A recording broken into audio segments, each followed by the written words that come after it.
Buenas tardes, yo soy el alumno Pedro Martínez Arteaga de la licenciatura en Historia en línea. Este es mi resumen perteneciente a la unidad 2 en el foro 2,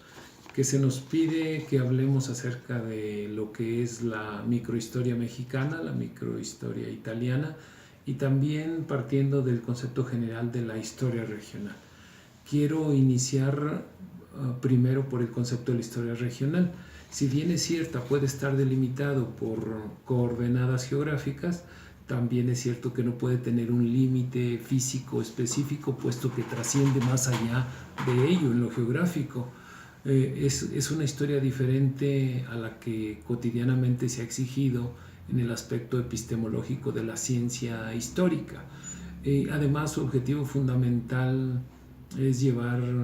realizar un estudio acerca de una región, pero en la que se trascienden aspectos que en la historia general se habían dejado un tanto de lado, un tanto podríamos decir olvidadas, pero que son importantes puesto que mucho caso o mucha atención se pone a la cuestión cultural, a la trascendencia de la religión, de la comida, de la vestimenta, en algunas partes, como en el caso de la italiana, pues de las lecturas, de los libros. Bueno, este concepto de la historia regional nace como una necesidad de ir seccionando el estudio de la historia general de los pueblos o de los estados. Me refiero a los estados-nación, a los países, en zonas características muy bien diferenciadas por sus actividades económicas primarias. Hablemos de agricultura, de ganadería, de minería o de zonas industriales inclusive. Y la historia regional pues se concibe como, sobre todo en una perspectiva de análisis un tanto detallado, puesto que al final de cuentas se va a llegar a un estudio de disección minuciosa de los aspectos en la microhistoria. Y finalmente, respecto a esto de historia regional, es posible articular de una manera compleja, nueva, dialéctica, los distintos niveles de la historia general o de la macrohistoria, pero partiendo de lo micro, es decir, de lo pequeño, de lo cotidiano, a lo grande.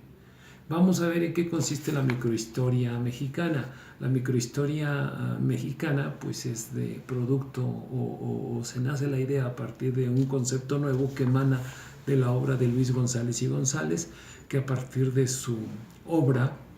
de Pueblo en Vilo, pues sin querer llega y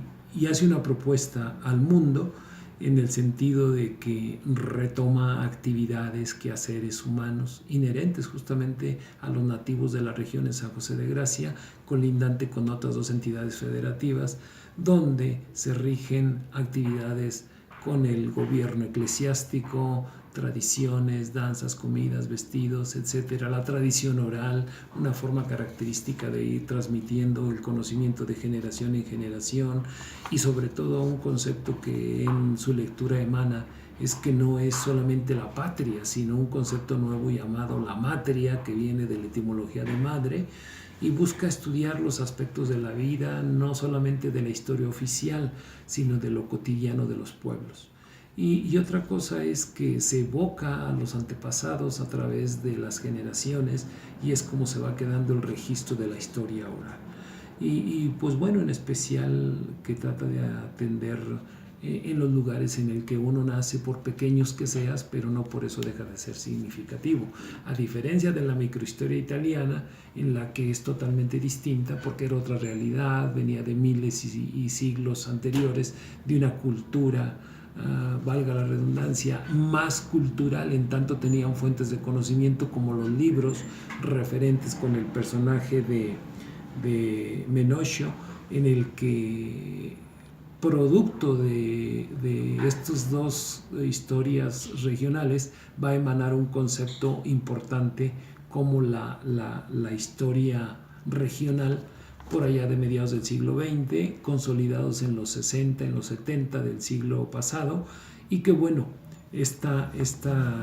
historia italiana sí se diferencia de la historia mexicana, en tanto ellos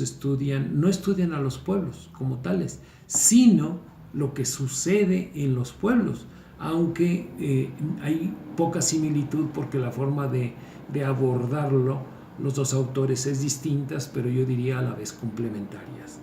Es algo que se hace hincapié en la microhistoria italiana, es que sería un error tratar de identificar a la microhistoria como una simple historia local. Eso es más, trasciende más que lo local, por todos los aspectos que implica, sobre todo en este caso de tipo intelectual, que es más elaborado, a diferencia de es más narrativo, más novelesco, pero se entiende la idea del que genera la idea del autor y el que la lee y la comprende. Pues en manera genérica podría ser eso. Gracias.